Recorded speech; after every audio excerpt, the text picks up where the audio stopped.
विवाह करना चाहते थे।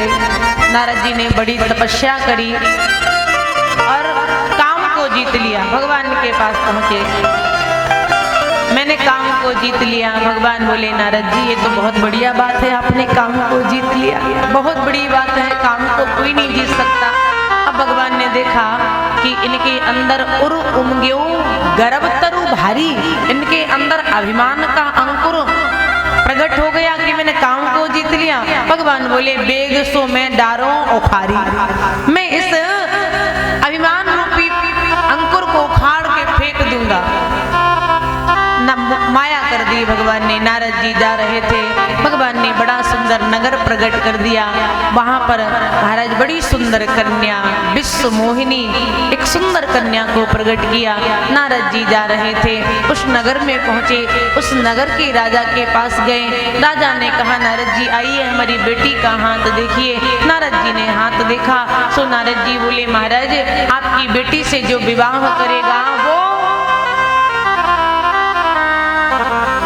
जो यही बराए अमर सोई, जो इससे विवाह करेगा वो अमर हो जाएगा। नारद जी ने ये अर्थ लगाया, लेकिन अर्थ ये नहीं था, अर्थ ये था कि वही इससे विवाह करेगा जो अमर होगा। लेकिन नारद जी उस कन्या को देखते ही मोहित हो गए, तो विवाह करना चाहते।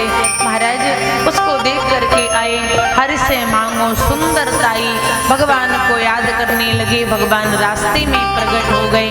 क्या है नारद जी? नारद जी बोले महाराज मुझे सुंदरता दे दीजिए, मुझे विवाह करना है। भगवान ने नारद को सुंदर की जगह बंदर बना दिया, बंदर बना दिया। और नारद जी आए, भाई संक्षेप में ले चल रहे हैं क्योंकि समय हो गया है, इसलिए संक्षेप में सुनाते हैं। नारद जी आते हैं, लाइन में बैठ गए जहाँ राजा महाराजा बैठे थे।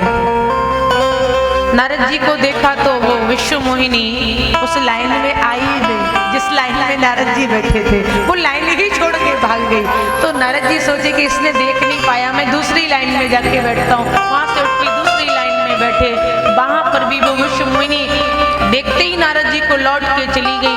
अब तो महाराज तीसरी लाइन में जाके नारद जी बैठे। भगवान भोलेनाथ के कुछ गण थे वहीं पर। भोलेनाथ के गणों ने देखा नारद जी की इस दशा को कि जहां जहां वो कन्या जाती नारद जी उसी लाइन में जाके बैठते।